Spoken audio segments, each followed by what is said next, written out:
Victims see their past as their fate. Champions see their past as their origin story. And so a lot of people are living through their origin story right now, or they're living through the very reason that they'll never be successful, but it could be the exact same situation. And the only difference between either character is the actions they choose to take, which means that if you're waking up in your main player character today in this moment, as weird of a construct as this is, the past doesn't exist.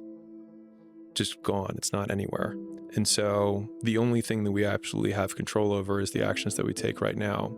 And it's a weird eraser of time to when you really start thinking that like it's only exists in chemicals in my brain, but it doesn't exist right now to think about the past that way. But in some ways, it's also very freeing because it means that I get to start with no baggage. And in some ways, for me, it makes the present feel light. It's amazing how much strength you can get from knowing that your ancestors are looking down on you and you're doing your absolute best. I also believe that God can be proud of you when you do your absolute best. And I don't think many people genuinely do their best in the world anymore. When I say do your best, people sit and go, oh yeah, okay. No, when's the last time you actually did your best? Like, I don't train to run marathons, but I know if I gave my best, I could run a marathon right now, first try. If I gave my best, life depending on it.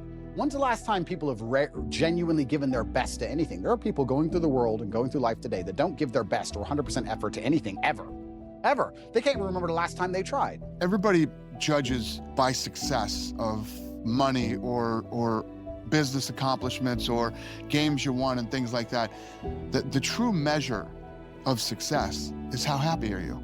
I know some guys that are f***ing crazy rich and the most miserable human beings you could ever meet. If you get up every day and you're really happy and you really do enjoy and love your life and you love doing, you're surrounded by people you love doing it with, you could not be more successful. And it doesn't have to be this, my life and what I do. It can just be your own version of whatever makes you happy every day. That is the key to success. If you want revenge for the bad things that have happened in your life, start with the version of you that hasn't lived up to your potential. So I think a lot of us have the battle of the other self that we're, the lesser version of ourself that we're trying to kill every single day. And so a lot of times we have this desire to point the blame finger externally, but wherever you point the finger of blame, power follows. And so whoever I blame for the life I have is the person who I give all the power over my existence, over my circumstances. And so it hurts, but if you turn the finger inwards and you start saying, I don't like my life. The person that I need to punish or get back at is the real person who got me here, which is me. Life is a crazy roller coaster, especially this life, you know, so we've ups, we've downs, but I find I'm at my best when I set out, when I say and when I must do something and I know I must do it and I do it, I execute it. If you're willing to suffer, and I mean suffer, your brain and your body, once connected together, can do anything. And this 30 miles was the life-changing moment. All I can, and in that sack of you have to dive in that to find more. Because if you're not willing to go in there and face yourself, you're not gonna find anything. You're gonna live right here on surface, man, right here on surface. So if there is an ending to this world and there is somewhere to go and there's a judgment, you're gonna get there and you might see a chart. And that chart may tell you who the you should have been. And now you get the rest of your life to think about that. Man, I could have lived a much better life if I just would have just suffered a little bit more. If I just would have went in that and realized I had so much more. Do you actually want to do this or not? Do you actually want to do this or not? Because if you actually want to do it, what's going to stop you? Nothing. And if you don't really want to do it, what's going to stop you? Just about anything that comes up. Just about any obstacle that gets in your way becomes an excuse. It becomes a reason. It becomes a rationale for not proceeding down that path. Battle not with monsters, lest ye become a monster. And if you gaze into the abyss gazes also into you. Right. But I would say, bring it on. If you gaze into the abyss long enough, you see the light, not the darkness. Are you sure about that? I'm betting my life on it. You always have a choice to make. My thing is, I don't have time to be angry. You know how much time it takes to hold an attitude and a grudge? That's time and energy. I don't have that time. The time that it takes you to go, I don't like that person, and keep that in you over a period of time, that's a lot of time that can be devoted to something positive. You're out running on the track, working out, and you start talking to yourself saying, man, my knee is really sore right now. Maybe I'm doing too much. Sounds like me. Maybe I need to back off, Man, my lungs are burning. Maybe I can just slow down here. I'll do like an extra 2 sets tomorrow. It'll be okay. Yeah. Right? That sort of stuff. Yes. Like that stuff's dangerous. Yes. And that's when you just got to say, you know what? I'm not negotiating with myself. Yeah. The deal was already made. The deal was made when I set out at the beginning of the summer and said, this is the training plan I'm doing. I signed that contract with myself. I'm doing it. Throughout that process, you'll start talking to yourself like, man, I think I need to, maybe if we, nope. No, this is non-negotiable. Yeah, non-negotiable. Fear is my friend. I love fear. Fear allows me to reach my highest potential. The fear of failing is an illusion. Yeah. Fear is an illusion, but we have to have desire. We have to have something that pushes us. Fear pushes us. You don't understand that living prepares us for death. Our life, it prepares us for death. Even if we die young, it prepares us. So just the fact that we're losing guys like Kobe lose. We just moving people in our family. There's people dying. It's around us all every day, so we prepare for it. We understand that, but we avoid it. Whatever we do in the sports, life, and when you don't have that feeling no more, it's over.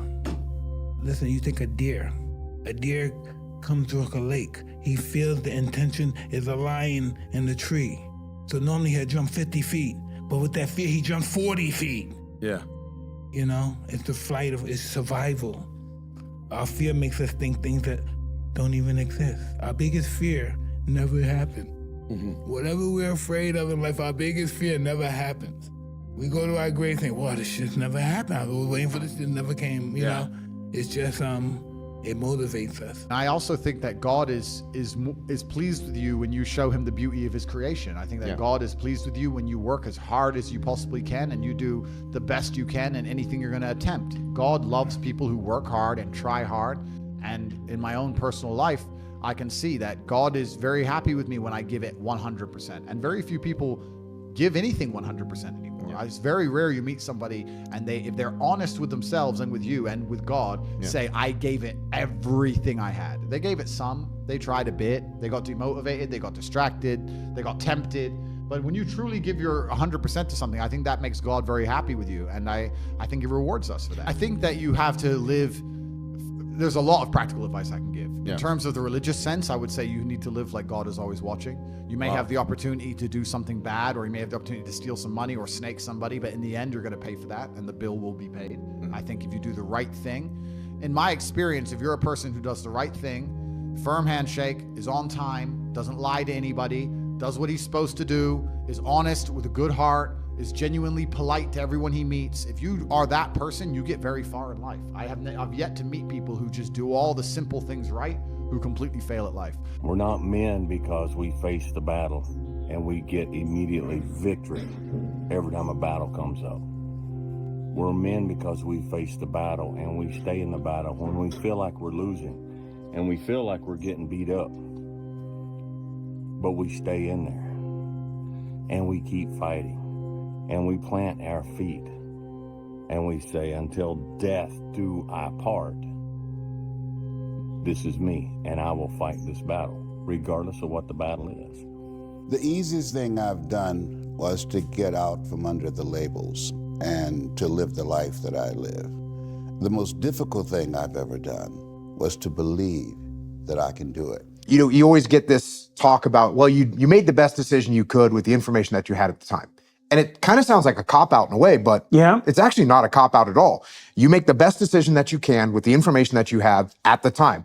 Like, what more can a human being do than make the best decision they can with the information that they had at the time? And when you get more information, or when the results come as they may, that decision that you made might not have been a good decision. It might have been a bad decision. But there's number one, there's nothing you can do to change it. Like, it already happened. You made the decision. You know, people will only love you if you suppress yourself for them.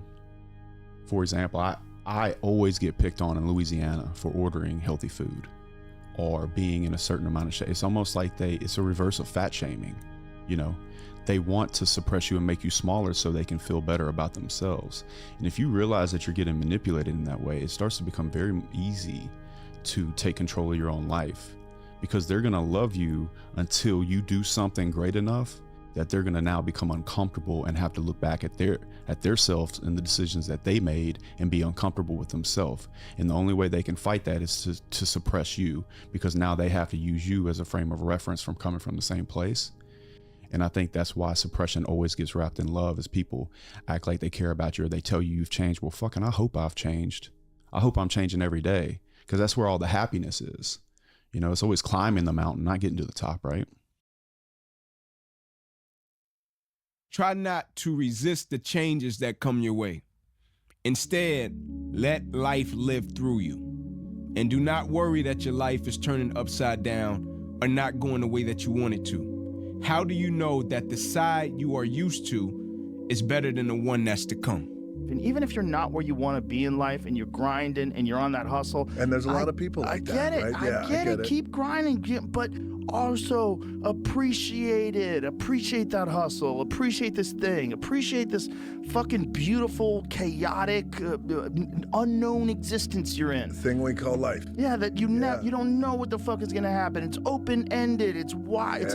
Man. It's a complete open loop experience. You don't know what the fuck is coming next, and you're just trying to enjoy the ride. Your mind has to be stronger than your feelings. Think about every poor decision you've made in your life. There was more emotion that was involved in it than there was mind. Every single one of them. Think about it. Really was. Your feelings keep you in bed. Your mind tells you, get up. Every single day, your mind is the one that tells you, get up. And your feelings like, an extra 30 minutes, just roll this. Don't worry about it. And your mind has to be stronger than your feelings. Listen, it's not the popular decision. You are gonna hurt. You are gonna piss a lot of people off. Yep. All right. Are you gonna piss them off for the short term? Or are you gonna piss them off for the long term? You will never succeed more than you fail. That's not how it works. You know why? Because failure is a wonderful teacher. It's the only way to learn. You have to fail.